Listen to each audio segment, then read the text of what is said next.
تو وصیت تو عام طور پہ یہ ہوتا ہے کہ تمام اعزاء اس وصیت سے واقف ہوتے ہیں. ظاہری بات ہے اس معاملے میں اولاد کے پاس جو کچھ نہیں آ رہا، تو رسول اللہ صلی اللہ علیہ وسلم کی نسبت سے اگر یہ بات آئی ہے تو عقل یہ کہتی ہے کہ یہ بات تو بچوں کو پہلے معلوم ہونی چاہیے تھی بنسبت باہر والوں کے.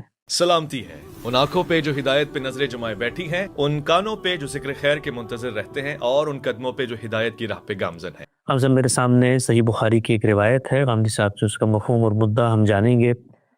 سیدنا ابوبکر کی نسبت سے ایک مرفوع روایت بیان کی جاتی ہے کہ وہ کہتے ہیں کہ رسول اللہ صلی اللہ علیہ وسلم خود فرما کے گئے ہیں کہ ہماری میراث نہیں ہوتی، ہم انبیاء جو کچھ چھوڑ جاتے ہیں وہ صدقہ ہوتا ہے، اور یہ کہ آل محمد کے اخراجات اسی مال سے پورے کیے جائیں گے، مگر انہیں یہ حق نہیں ہوگا کہ کھانے کے علاوہ اور کچھ تصرف کرے. میں اللہ کی قسم آپ کے صدقے میں سے جو آپ کے زمانے میں ہوا کرتا تھا اس میں کوئی رد و بدل نہیں کروں گا، بلکہ وہی نظام جاری رکھوں گا جسے نبی صلی اللہ علیہ وسلم نے قائم کیا تھا. پھر سیدنا علی ابوبکر رضی اللہ عنہ کے پاس آئے اور کہنے لگے اے ابوبکر، ہم آپ کی فضیلت و مرتبے کا اقرار کرتے ہیں. اس کے بعد انہوں نے نبی کریم صلی اللہ علیہ وسلم سے اپنی قرابت اور اپنے حق کا ذکر کیا. ابوبکر رضی اللہ تعالیٰ عنہ نے فرمایا اس ذات کی قسم جس کے ہاتھ میں میری جان ہے، آپ صلی اللہ علیہ وسلم کی قرابت والوں سے سلوک کرنا مجھے اپنی قرابت والوں سے سلوک کرنے سے زیادہ پسند ہے. ہم سب یہ پس منظر تو باغ فدق کا ہے، اس پر آپ کا نقطہ نظر سامنے آتا رہتا ہے. روایت کو سامنے رکھ کے 2-3 سوالات ہیں میں آپ کی خدمت میں رکھتا ہوں.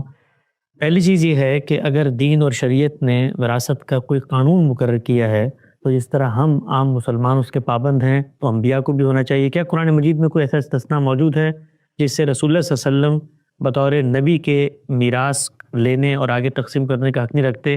یہ استثناء کیسے پیدا ہوا، اور اگر پیدا ہوا ہے تو خبر واحد سے پیدا ہوا ہے؟ خبر واحد تو دین میں کوئی مستقل بذات حکم نہیں دے سکتی. پہلے سوال کے جواب ارشاد فرمائیں کہ یہ روایت قرآن میں دیے گئے میراث کے عمومی مطلق قانون کے اندر ایک تخصیص پیدا کر رہی ہے خبر واحد کے ذریعے. سب سے پہلے خود قرآن کا قانون سمجھنا چاہیے. میں نے تو بارہا لوگوں کو توجہ دلائی ہے کہ اللہ تعالیٰ نے میراث کے بارے میں جو ہدایات سورہ نساء میں دی ہیں ان کے پس منظر کو اور خود ان کے الفاظ کو بہت اچھی طرح سمجھنے کے بعد ہی وہ باقی سب چیزوں کو سمجھ سکتے ہیں. پس منظر یہ ہے کہ پہلے سے میراث کی تقسیم کے بارے میں کچھ روایات چلی آ رہی تھی، ان کو قرآن مجید نے معروف سے تعبیر کیا ہے. معروف یعنی سوسائٹی کا دستور. ایک رواج ہے، اس کے تحت معاملات ہو رہے ہیں. پہلے مرحلے میں تو یہی توجہ دلائی کہ لوگ اس معروف کی اور اس رواج کی پابندی کریں. اس کے بعد پھر سورہ نساء کی آیات 11-12 میں اللہ تعالیٰ نے ارشاد فرمایا کہ معروف میں بہت سی چیزیں نزاع کا باعث بنتی ہیں، کیونکہ میراث ایک ایسی چیز ہے کہ زندگی میں آپ فیصلے کرتے ہیں، کسی کو کوئی معاملہ ہے، کوئی اختلاف ہے، بات ہو جائے گی. مرنے کے بعد آپ کیا چھوڑ کے گئے ہیں اس کو تقسیم ہونا ہے. اس میں پہلا سوال، اور یہ بڑا نازک سوال ہے، وہ یہ ہے کہ حقدار کون ہے. تو حقدار کون ہے کے بارے میں ہم دنیا کی تاریخ میں جاتے ہیں، معلوم ہوتا ہے کہ 10 قسم کی آرا رہی. ایک لمبے عرصے تک دنیا کے تمدن میں یہ رائے رہی ہے کہ بڑے بیٹے کو دے دیا جائے، ایک ہی جگہ رہیں گی ساری چیزیں، اور اس طرح جو جائیداد بنی ہے یا جو امپائر وجود پہ آیا ہے اس میں کوئی خلل نہیں ہوگا. ایسی ہی بہت سی روایات دنیا کے دوسرے علاقوں میں، دوسری تہذیبوں میں رہی ہیں. اللہ تعالیٰ نے یہ فرمایا کہ سب سے پہلے تو میرا فیصلہ یہ ہے کہ تمہارے براہ راست اعزاء اس کے حقدار ہیں. براہ راست اعزاء کون ہے؟ میں جب دنیا سے رخصت ہوتا ہوں تو میرے والدین میرے ساتھ پیچھے سے براہ راست تعلق رکھتے ہیں. میں ان کے ہاں پیدا ہوا، میری اولاد اور میاں اور بیوی کا رشتہ، کیونکہ قانون نے اگرچہ وہ رشتہ بنایا ہے تاہم وہ براہ راست رشتہ ہے. تو ارشاد فرمایا کہ یہ ہے حقدار. اب اگر کسی کی اولاد نہیں ہے تو پھر اس کے ساتھ بہن بھائی اس کی جگہ لے سکتے. ایک فیصلہ اللہ تعالیٰ نے یہ فرما دیا. یہ فیصلہ کرنا آسان نہیں تھا. دنیا کی تاریخ پر ایک نگاہ ڈال کے دیکھ لیں، اس میں بہت کچھ نزاعات رہے ہیں۔ دوسرا مسئلہ یہ تھا کہ یہ سب براہ راست رشتہ دار ہیں، یعنی بیوی بھی، شوہر بھی، اولاد بھی، والدین بھی، تو ان کے حصے کیسے تقسیم ہوں؟ یعنی کیا اصول ہے؟ کوئی معیار ہونا چاہیے۔ میں اگر والدین کے بارے میں فیصلہ کروں کہ انہیں زیادہ دوں گا تو اولاد کے ماتھے پہ شکن آ سکتی ہے، اولاد کے معاملے میں کہوں تو والدین یہ خیال کر سکتے ہیں۔ تو اللہ تعالیٰ نے فرمایا کہ تم یہ فیصلہ نہیں کر سکتے، یعنی ان میں سے کون اقرب و نفع ہے، یہ اسی سورہ میں انہی آیات میں اس کی وضاحت کی ہے کہ یہ فیصلہ کرنا کہ تمہارے ساتھ کس کا منفعت کا زیادہ تعلق ہے۔ اس میں دیکھیے ایک ہی لفظ میں بہت سے سوالوں کا جواب دے دیا، یعنی میراث کی تقسیم میں حقدار کیسے بنتا ہے؟ منفعت کے تعلق کی بنیاد پر رشتہ داروں سے ایک بالطبع منفعت حاصل ہوتی ہے، تو یہ بتا دیا کہ اس کی وجہ یہ ہے، اس لیے تمہاری میراث میں ان کو وارث بنایا جا رہا ہے۔ دوسری بات یہ بتائی کہ اس میں منفعت ہی کا قرب و بعد فیصلہ کرے گا کہ کس کا حصہ کم اور کس کا زیادہ ہونا چاہیے، ٹھیک؟ تو تم فیصلہ نہیں کر سکتے، لا تدرون، یہ فیصلہ پھر میں نے خود فرما دیا۔ تو اس کو اپنی وصیت اللہ تعالیٰ نے کہا تاکہ مسلمانوں کے گھرانوں میں اب کوئی نزاع نہ ہو۔ اللہ نے مقرر کر دیا یہ والدین کا حق ہے، یہ اولاد کا حق ہے، اولاد نہ ہو تو یہ بہن بھائیوں کا حق ہے، یہ بیوی کا حق ہے، یہ میاں کا حق ہے۔ لیکن جب یہ قانون بیان کیا تو یہ بتایا کہ اس سے پہلے تم کو حق حاصل ہے کہ تم کوئی وصیت کرنا چاہتے ہو تو کر لو، اس پر کوئی قدغن نہیں لگائی، کوئی پابندی نہیں لگائی۔ جو قدغن فحوائے کلام سے لگ رہی ہے وہ ایک ہی ہے، اور وہ یہ ہے کہ جن کے حصے اللہ نے مقرر کر دیے ہیں رشتہ داری کی بنیاد پر، ان کے حصوں میں اب تصرف کا حق میرے یا آپ کے پاس نہیں رہا، تو ان کا معاملہ تو اللہ تعالیٰ کی طرف سے طے ہو گیا۔ اس کو اللہ تعالیٰ نے اسی لیے فرمایا کہ میری وصیت ہے، تو اللہ کی وصیت کے مقابل میں تو کوئی وصیت پیش نہیں کی جا سکتی، لیکن ان کے علاوہ اور رشتہ داری کے تعلق کو چھوڑ کر خود ان کی کسی ضرورت، کسی منفعت کے پہلو سے اگر کوئی وصیت کرنی ہو تو ہر جگہ یہ فرمایا کہ تمہاری وصیت کے بعد، اور اس وصیت کو نکرہ استعمال کیا، جو وصیت تم چاہو کر لو، جتنی چاہے کر لو، کوئی پابندی نہیں لگائی اس کے اوپر سوائے اس ایک پابندی کے۔ یہ قانون ہے، اس میں مجھے بھی حق ہے، آپ کو بھی حق ہے کہ ہم اپنی میراث کے بارے میں یہ وصیت کر دیں کہ یہ ساری کاری اللہ کی راہ میں، یعنی اس میں کیا چیز ہے جو قانون کے خلاف ہے؟ اللہ کی راہ میں دینے پر تو کوئی پابندی نہیں ہے۔ پابندی یہ ہے کہ جو وارث ہیں ان کے معاملے میں اپنی طرف سے کوئی اقدام کیا جائے، یعنی میں وصیت کروں گا، میں نے ساری اللہ کی راہ میں وصیت کر دی، میں نے 1/3 کر دی، میں نے 2/3 کر دی، جو بچے گا اس میں وارثوں کے حصے ہوں گے۔ اگر میں سارا کا سارا اللہ کی راہ میں دے دیتا ہوں تو اس میں کوئی قانونی رکاوٹ نہیں ہے۔ رسول اللہ نے ایک موقع پر صرف نصیحت کی تھی کہ ایسا نہ کرو تو اچھا ہے، یعنی اپنے ایک صحابی کو انہوں نے کہا میں سب اللہ کی راہ میں دینا چاہتا ہوں، تو فرمایا تمہارے اعزا اقربا ہیں، ان کو کیوں دوسروں کا محتاج چھوڑ کے جا رہے ہیں؟ پابندی کوئی نہیں ہے۔ تو اس لیے اگر یہ معاملہ جو صدیق رضی اللہ عنہ کے سامنے پیش ہوا اس کو میراث کا معاملہ مانا جائے تو رسالت مآب نے جو کچھ فرمایا وہ سیدنا صدیق سے بڑھ کر کس کی روایت ہو سکتی تھی کہ جس کو قبول کرنے سے انکار کر دیا جائے؟ وہ فرما رہے ہیں کہ آپ نے یہ کہا تھا کہ ہم انبیاء لا نرث ولا نورث، نہ ہم کسی چیز کے مالک بنتے ہیں جو دنیا میں ہوتا ہے بس اس کو استعمال کر لیتے ہیں، نہ اپنی میراث چھوڑ کے جاتے ہیں کہ وہ لوگوں میں تقسیم کی جائے، جو ہم چھوڑتے ہیں ما ترکنا صدقہ، وہ اللہ کی راہ میں خرچ کر دیا جائے۔ اگر اس زاویے سے انہوں نے دیکھا یہ بھی بالکل ٹھیک ہے، اور اگر دوسرے زاویے سے دیکھیے جو قرآن نے بیان کیا ہے کہ یہ در حقیقت یعنی فدق اور اس طرح کے باغات وغیرہ یہ کوئی ذاتی ملکیت تھے ہی نہیں، یہ تو اللہ تعالیٰ نے قومی املاک کی حیثیت سے محفوظ رکھ لیے تھے، اور یہ فرمایا تھا بلکہ اسی میں یہ اصول بیان کیا ہے، یہ بھی بتایا ہے کہ کیوں قومی املاک رہنی چاہیے، سورہ حشر میں ہے تو اس میں پوری بات بیان کی ہے کہ قومی املاک جیسے زمین ہے، جس طرح زمین کے خزانے ہیں تو یہ فرمایا ہے کہ یہ قومی املاک کی حیثیت سے رہنے چاہیے، کیونکہ اگر تم ان کو نجی ملکیت میں دے دو گے تو لکیلا دولتم بین الاغنیاء منکم، ایسا ہوگا پھر کہ یہ تمہارے اغنیاء ہی میں گردش کرتے رہیں گے.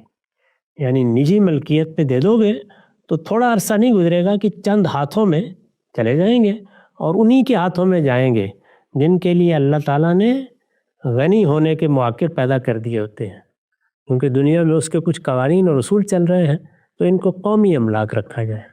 یہ قومی املاک کی حیثیت سے رسالت پاک صلی اللہ علیہ وسلم کے پاس تھے، اور اس میں خود اللہ تعالیٰ نے بتا دیا تھا کہ آپ اس میں اپنے اخراجات بھی پورے کریں، اپنے اعزاء اقربا کے اخراجات بھی پورے کریں. تو اس کے بارے میں اگر یہ تاثر پیدا ہو گیا کہ یہ کوئی ذاتی ملکیت ہے، یہ بھی ہو سکتا ہے. تو اگر سیدنا صدیق نے قرآن کی اس آیت کو سامنے رکھ کر ان کو قومی املاک کی حیثیت دی اور ان کے بارے میں وہی فیصلہ کیا جو حضور نے اپنے لیے کیا تھا، صورت میں بھی ٹھیک ہے. تو آپ قرآن کے زاویے سے دیکھیے اور ان کو قومی املاک کی حیثیت سے سامنے رکھ کر رائے قائم کیجیے، تب بھی سیدنا صدیق ہی کی رائے درست معلوم ہوتی ہے. اور اگر میراث کے معاملے میں جو کچھ انہوں نے فرمایا ہے اس کو سامنے رکھیں تب بھی قرآن کی روشنی میں بالکل ٹھیک ہے. تو میرے نزدیک اگر آدمی جذبات یا تعصبات میں مبتلا نہ ہو تو استدلال کی بنیاد پر تو سیدنا صدیق کی رائے پر کوئی ادنا اعتراض نہیں کیا جا سکتا. تو بالکل واضح ہوا. ہم سب کچھ ضمنی توضیحی سوالات ہیں اسی سے متعلق، وہ بھی رکھتا ہوں آپ کی خدمت میں. سب سے پہلی چیز جو اولاد ہے، ظاہری بات ہے اس قضیے کے اندر تو اولاد فریق کی حیثیت سے کھڑی ہوئی ہے. سیدہ فاطمہ ایک چیز کا مطالبہ کر رہی ہیں.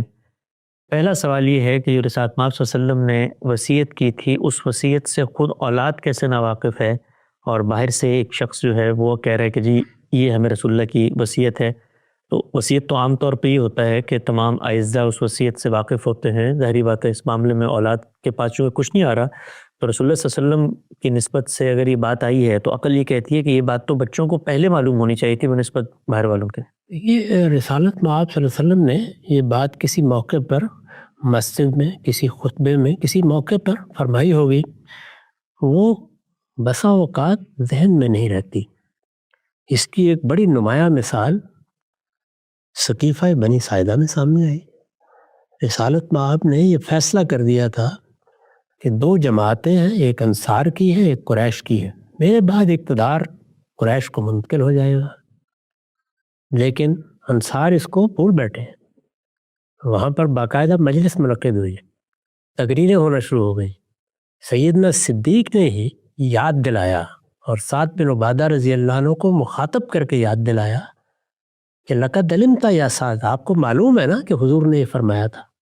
اس وقت پھر ان کو یاد آ گیا، انہوں نے اس کی تصدیق کر دی. تو ایسا بارہ ہوتا ہے کہ ایک چیز کہی گئی تھی لیکن وہ ذہن میں نہیں رہی، توجہ نہیں رہی، یا اس کی کوئی دوسری توجیہ ذہن میں ہے جس توجیہ پر آپ مطمئن ہیں. یعنی وہ بات کسی خاص مال کے بارے میں فرمائی گئی تھی، اس کے بارے میں نہیں فرمائی گئی تھی. تو اس طرح کی بہت سی چیزیں ہو سکتی ہیں جن کو سامنے رکھ کر سیدہ نے یہ خیال کیا ان کے بارے میں بھی کوئی ایسی رائے نہیں قائم کرنی چاہیے. وہ کون سا معاملہ ہے جس میں دو آراء نہیں ہو جاتی؟ استدلال کی بنیاد پر دیکھا جائے گا تو سیدنا صدیق کا استدلال انتہائی قوی ہے. اس وجہ سے معاملہ کیا ہوا، کیا نہیں ہوا، کیوں غلط فہمی ہوئی، یہ اگر نہ بھی ہماری سمجھ میں آئے تو آخر اس میں اتنا زیادہ سر کھپانے کی ضرورت ہی کیوں ہے؟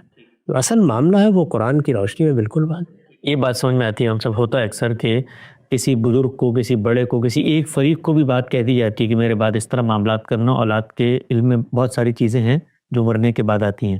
اچھا ہم سب تھوڑا نازک سوال ہے لیکن ایک اعتراض پیدا ہوتا ہے تو میں آپ کی خدمت میں رکھ دیتا ہوں جو آپ نے موقف پیش کیا. رسالت مآب صلی اللہ علیہ وسلم کے پاس جب صحابہ میں سے کوئی ایک صحابی آتا ہے اور وہ پوچھتے ہیں وصیت کے بارے میں، جو حق آپ نے بتایا میراث کے قانون میں قرآن مجید میں دے دیا گیا ہے، آپ جب ان کو وصیت کرتے ہیں تو رسالت مآب صلی اللہ علیہ وسلم وصیت یہ کرتے ہیں کہ سارا مال مت کرو. بھائی اولاد کا بھی ظاہری بات ہے حق ہے، ایک تہائی زیادہ سے زیادہ آپ نے کہہ دیا، یاد دے دی، تلقین کر دی. سوال یہ پیدا ہوتا ہے کہ جو تلقین دوسروں کو کی گئی ہے اس کو بطریقہ اولا خود پیغمبر کو عمل درآمد کرنا چاہیے. ظاہری بات ہے اس کی بھی اولاد ہے، اس کا بھی حق ہے، اور اس سچویشن میں اولاد وہ حق منوانے کے لیے سامنے بھی آ گئی ہے، گویا تقاضا فطری طور پر موجود تھا، پیدا ہوا، ضرورت سامنے آ گئی.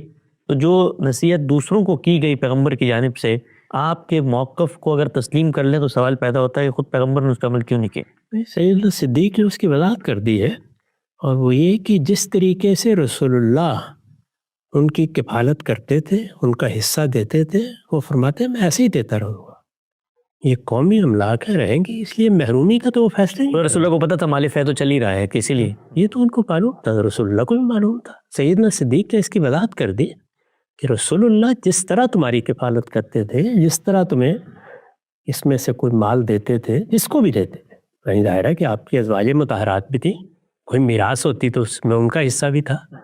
اسی طریقے سے آپ کے چچا تھے، کیونکہ بیٹی ہے تو بیٹی کو تو اگر میراث بھی تقسیم کی جائے گی تو قانون کے مطابق آدھا ہی ملنا ہے نا، باقی آدھا تو باقی اجزاء کی طرف جانا ہے۔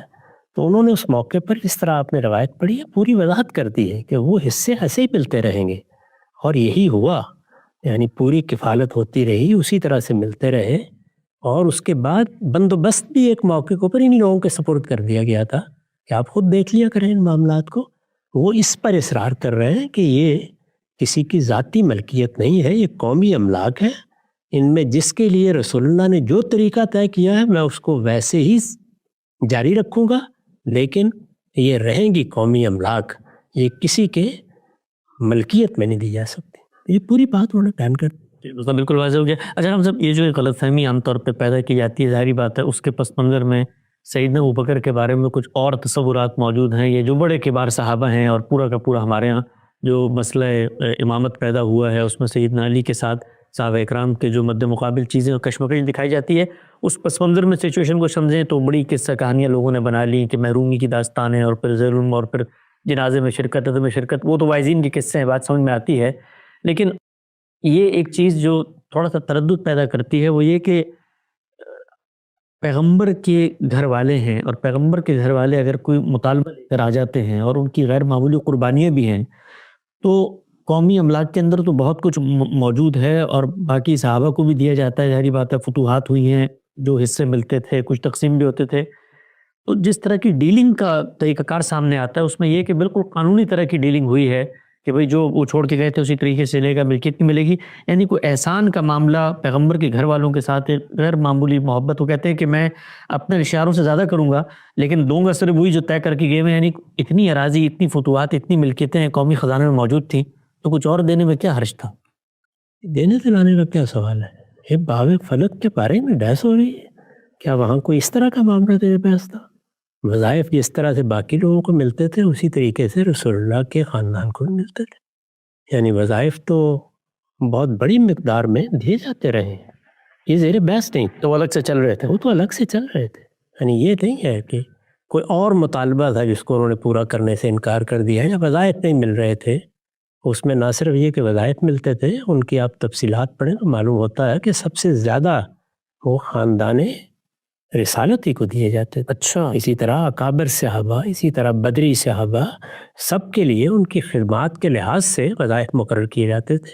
اللہ تعالیٰ نے بہت کچھ دے دیا تھا، یعنی ایک عظیم سلطنت وجود میں آ گئی، اس میں سواد عراق کی زمینیں تھیں، وہ تو جو آمدنی کی سنبھالی نہیں جاتی تھی کچھ دیر کے بعد، تو بہت خطیر رقمیں وظائف میں دی جاتی رہیں، بنو امیہ بھی دیتا ہے اسی طریقے سے۔ تو زیر بحث یہ نہیں تھا، زیر بحث ایک خاص اراضی تھی، خاص باغات تھے جن کو حضور نے اپنے خاندان کی ضرورتوں کے لیے خاص کیا ہوا تھا، ان کا ایسے ہی خاص رہیں گے، میں ان میں کوئی تصرف نہیں کروں گا اپنی طرف سے، لیکن یہ قومی املاک ہے اور یہ اسی حیثیت سے رہیں گی، یعنی گویا حکومت کے پاس رہیں گی اور وہ لوگوں کے حقوق ادا کرتی رہے گی۔ یہ بہت سادہ بات ہے۔ میں یہاں ایک چیز کی طرف توجہ دلاؤں، وہ یہ ہے کہ چیزوں کو دیکھنے کے دو زاویے ہیں، یہ اس وقت بھی تھے، یہ آج بھی ہیں، یہ قیامت تک رہیں گے۔ آپ حسن ظن کی جگہ کھڑے ہو کر دیکھیں، جب آپ حسن ظن کی جگہ کھڑے ہو کے دیکھتے ہیں تو آپ کو شدید اختلاف بھی ہو جائے تو آپ یہ کہتے ہیں کہ ان کی بدلائل یہ رائے ہوگی، مجھے ان کی رائے سے اختلاف ہے۔ مثال کے طور پر مجھے اگر پورا اطمینان ہو جاتا ہے اس بات پر کہ سیدہ کا استدلال زیادہ صحیح ہے، تب بھی میں یہی خیال کرتا کہ سیدنا صدیق کے خیال میں صورتحال یہ تھی، انہوں نے جو رائے قائم کی وہ اپنے استدلال کے لحاظ سے قائم کی، وہ استدلال غلط بھی ہو سکتا ہے، صحیح بھی ہو سکتا ہے، لیکن میں ان کے بارے میں کوئی بدگنی نہیں کروں گا۔ میں نے بارہا اپنے اہل تشیع بھائیوں کو یہ مشورہ دیا ہے کہ وہ اپنے پورے موقف پر قائم رہیں، مخالفین کے بارے میں یہ مان لیں کہ ان کی رائے سے یا ان کے مقدمات سے ان کا اختلاف دلائل کی بنیاد پر، اور یہ کہہ دیں کہ ان کے دلائل کمزور ہیں، ہم ان کو نہیں مانتے، یہ سارے جو کچھ بھی اختلافات ہیں یہ اگلے دن بالکل ختم ہو جائیں گے. یعنی اختلافات رہیں گے لیکن مخالفتیں ختم ہو جائیں گی، طعن و تشنیع ختم ہو جائے گی، نفرتیں ختم ہو جائیں گی. یہ بات یہ ہے کہ میرے اور آپ کے درمیان ایک جائیداد کے بارے میں کوئی مسئلہ ہو گیا ہے، ایک رائے آپ کی ایک میری ہے. ایک یہ ہے کہ میں یہ کہوں کہ ان کی تو نیت خراب ہو گئی، انہوں نے قبضہ کر لیا اس کے اوپر. ایک یہ ہے کہ میں یہ کہوں کہ ان کا نقطہ نظر مجھ سے مختلف ہے، ان کے دلائل کمزور ہیں، میں ان دلائل کی بنیاد پر یہ رائے رکھتا ہوں، یہ رائے رکھتے ہیں. مذہب میں بھی اگر یہی رویہ اختیار کر لیا جائے، عقائد میں بھی یہی رویہ اختیار کر لیا جائے، تفسیر میں بھی یہی رویہ اختیار کر لیا جائے، تو پھر مسلمانوں کے اندر 1000 مدرسہ فکر ہو کوئی خرابی نہیں ہوتی، پھر وہ مدارس فکر ہی رہتے ہیں. لیکن جب اس سے آگے بڑھ کر ہم نیت پر حملہ آور ہوتے، محرکات طے کرتے، اس کے پس منظر میں اترنے کی کوشش کرتے، لوگوں کو دشمن بنا کے غور کرتے ہیں، تو پھر ظاہر بات ہے کہ ایک دوسرے کے لیے دشنام ہوتی ہے.